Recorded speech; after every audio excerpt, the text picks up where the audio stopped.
نحمدہ ونصلی علی رسولہ الکریم اما بعد فاعوذ باللہ من الشیطان الرجیم بسم اللہ الرحمن الرحیم رب اشرح لی صدری ویسر لی امری واحلل عقدۃ من لسانی یفقہوا قولی۔ السلام علیکم ورحمۃ اللہ وبرکاتہ۔ صراط مستقیم میں آپ سب کو خوش آمدید۔ پچھلے سبق میں ہم لوگوں نے حضرت ابراہیم علیہ السلام کے بارے میں پڑھا تھا کہ حضرت ابراہیم علیہ السلام کو جب اللہ تعالیٰ نے فرمایا کہ مسلم ہو جاؤ تو انہوں نے فرمایا کہ میں مسلم ہو گیا۔ اللہ تعالیٰ کے سامنے انہوں نے سر تسلیم خم کر دیا، سمعنا و اطعنا کر لیا بغیر کسی سوال جواب کے۔ اس کے بعد ہم لوگوں نے پڑھا تھا کہ یہودی کہتے ہیں کہ یہودی ہو جاؤ تو نجات پالو گے، عیسائی کہتے ہیں کہ عیسائی ہو جاؤ گے تو نجات پالو گے۔ اللہ تعالیٰ نے ان سب کی تردید کرتے ہوئے، ان سب کو جھٹلاتے ہوئے فرمایا کہ ہدایت یافتہ صرف وہی ہے جو دین ابراہیمی پر ہے، اور ابراہیم علیہ السلام تو مشرک نہیں تھے۔ ابراہیم علیہ السلام تو ایک خدا کی عبادت کرتے تھے، ابراہیم علیہ السلام تو موحد تھے، اور تم سب تو مشرک ہو۔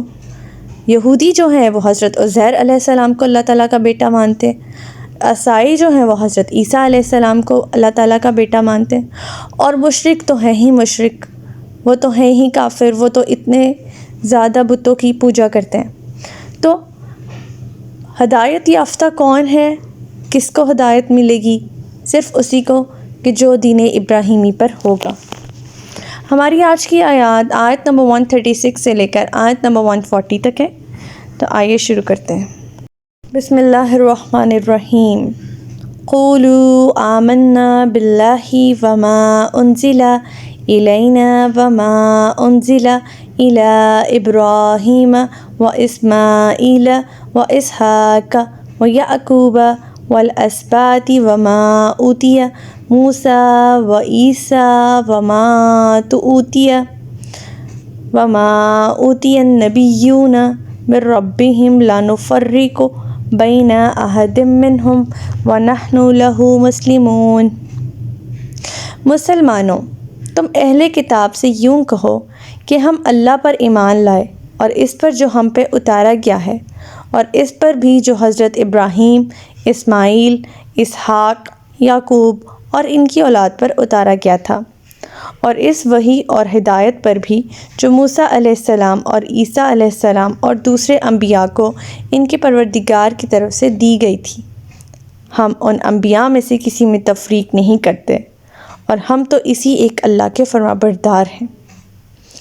اللہ تعالیٰ یہاں خصوصاً مسلمانوں سے مخاطب ہوتے ہوئے فرما رہے ہیں، اور ایمان بالرسول، ایمان بن انبیاء کے بارے میں ہمیں یہاں پہ سبق ملتا ہے کہ بغیر کسی تفریق کے ایک مسلمان جو ہے وہ سارے انبیاء کی تعلیمات پر پورا اترتا ہے۔ فلاں اس لحاظ سے فلاں نبی پر حق پر تھا، فلاں حق پر نہ تھا، یہاں فلاں کو مانتے ہیں اور فلاں کو نہیں مانتے، ایسی باتوں سے ہمیں گریز کرنا چاہیے۔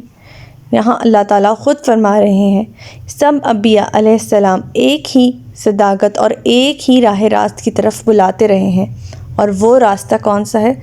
وہ راستہ صراط مستقیم ہے۔ اب اگر مثال کے طور پر ہم یوں سمجھیں کہ یہود حضرت عیسیٰ علیہ السلام یا نبی پاک صلی اللہ علیہ وآلہ وسلم پر ایمان نہیں لاتے، تو اس کا مطلب یہ ہوگا کہ وہ اپنے پیغمبر حضرت موسیٰ علیہ السلام اور اپنی کتاب تورات پر بھی ایمان نہیں لاتے، بلکہ وہ محض اپنے باپ دادا کی پیروی کر رہے ہیں، اپنے پیغمبر کی پیروی نہیں کر رہے۔ ان کا اصل دین تو نسل پرستی ہے، یا اپنے آباء و اجداد کی پیروی کرنا ہے، اپنے پیغمبر کی پیروی کرنا نہیں ہے۔ آیت نمبر 137 پہ چلتے ہیں۔ بسم اللہ الرحمن الرحیم۔ فَإِنْ آمَنُوا بِمِثْلِ مَا آمَنْتُمْ بِهِ فَقَدِ اهْتَدَوْا وَإِنْ تَوَلَّوْا فَإِنَّمَا هُمْ فِي شِقَاقٍ فَسَيَكْفِيكَهُمُ اللَّهُ وَهُوَ السَّمِيعُ الْعَلِيمُ۔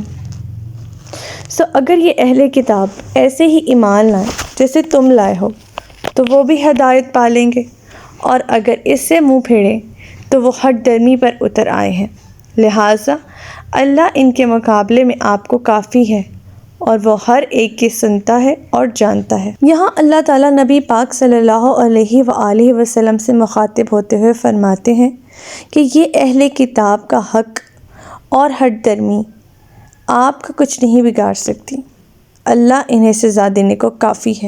مزید اللہ تعالیٰ نے اس آیت میں یہ فرمایا ہے کہ اگر وہ بھی ایمان لے آئیں، جیسے کہ مسلمان ایمان لاتے ہیں، جیسے کہ اللہ تعالیٰ کا حکم ہے کہ اللہ تعالیٰ کو ایک ماننا، سب انبیاء کو کی پیروی کرنا، انہیں تسلیم کرنا کہ وہ حق پر ہیں بغیر کسی تفریق کے ساتھ، تو وہ بھی ہدایت پالیں گے۔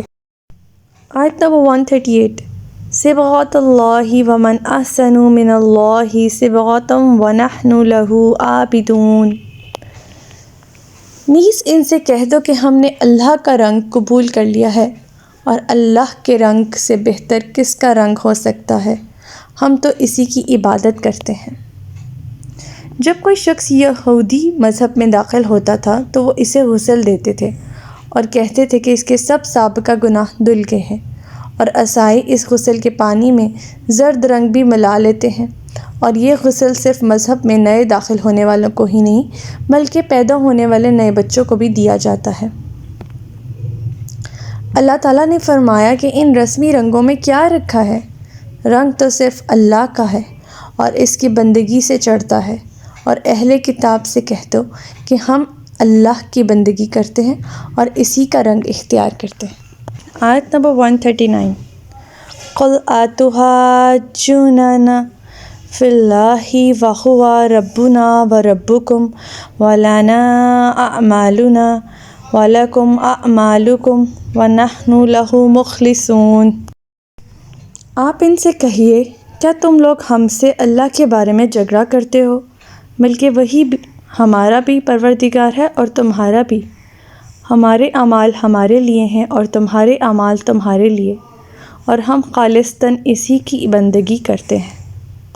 یہود و نصارہ یہ سمجھتے تھے کہ ہم اللہ کے بیٹے ہیں اور اس کے چہیتے ہیں، لہٰذا ہم ہی اس کے لطف و کرامات کے مستحق ہیں۔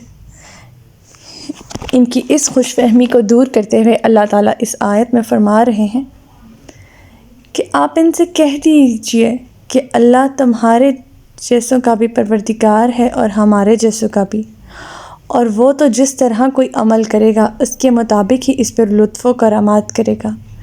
اس لحاظ سے ہم تم سے بہتر بھی ہیں کہ ہم صرف اس کی بندگی کرتے ہیں اور تم شرک کیے جاتے ہو، اور یہ بھی خوش فہمی پال رکھی ہے کہ تم اللہ تعالیٰ کے نزدیک ہو اور اللہ تعالیٰ کے لطف و کرم کے مستحق ہو۔ آیت نمبر 140، ام تقولون ان ابراہیم و اسماعیل و اسحاق و یعقوب والاسباط کانوا ہدی او نصارى قل انتم اعلم ام اللہ ومن اسلم ممن قدم شہادۃ عنده من اللہ وما اللہ بغافل عما تعملون۔ اے اہل کتاب، کیا تم لوگ یہ کہتے ہو کہ ابراہیم، اسماعیل، اسحاق، یعقوب اور ان کی اولاد سب یہودی یا عیسائی تھے؟ بلکہ تم یہ بات زیادہ جانتے ہو یا اللہ؟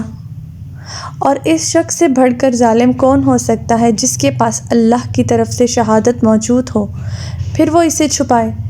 اور جو کام تم کر رہے ہو اللہ اس سے بے خبر نہیں ہے۔ یہودیوں اور عیسائیوں کے عالم لوگ اس بات کو خوب جانتے تھے کہ حضرت ابراہیم علیہ السلام، اسماعیل علیہ السلام، اسحاق علیہ السلام، یعقوب علیہ السلام اور ان کی اولاد یعنی حضرت یوسف علیہ السلام اس قسم کی یہودیت اور عیسائیت کی پیدائش سے بہت پہلے وفات پا چکے تھے، مگر ان علماء نے عوام کے ذہن میں یہ بات پختہ کر دی کہ یہ سب انبیاء کرام یہود کے قول کے مطابق یہودی تھے اور نصارہ کے قول کے مطابق عیسائی تھے۔ اللہ تعالیٰ ان کے اس نظریے کی تردید کرتے ہوئے ان کے اعمال کو عوام کے سامنے آشکار کرتے ہوئے فرما رہے ہیں کہ ایسا کچھ نہیں تھا۔ اللہ تعالیٰ ان کے اس نظریے کی تردید کرتے ہوئے فرما رہے ہیں کہ یہ سب انبیاء کرام مسلم تھے، ایک خدا کی عبادت کرنے والے تھے، اور یہاں پہ اللہ تعالیٰ عوام کے سامنے ان یہودی اور عیسائی علماء کی بددیانتی کو بھی ظاہر کر رہے ہیں کہ یہ کتنا جھوٹ باندھتے ہیں اور یہ کتنے ظالم ہیں۔ ہمارا آج کا سبق یہیں تک تھا۔ اللہ تعالیٰ سے دعا ہے کہ اللہ تعالیٰ ہمیں قرآن پاک کی تعلیمات پر عمل کرنے کی توفیق عطا فرمائے، اسے اپنی زندگی میں رائج کرنے کی توفیق عطا فرمائے۔ اللہ تعالیٰ ہمیں ایسی ہدایت دے جس کے بعد کبھی گمراہی نہ ہو۔ ربنا لا تزغ قلوبنا بعد اذ ہدیتنا وہب لنا من لدنک رحمہ انک انت الوہاب۔ سبحانک اللہم وبحمدک استغفرک واتوب الیک۔ السلام علیکم ورحمۃ اللہ وبرکاتہ۔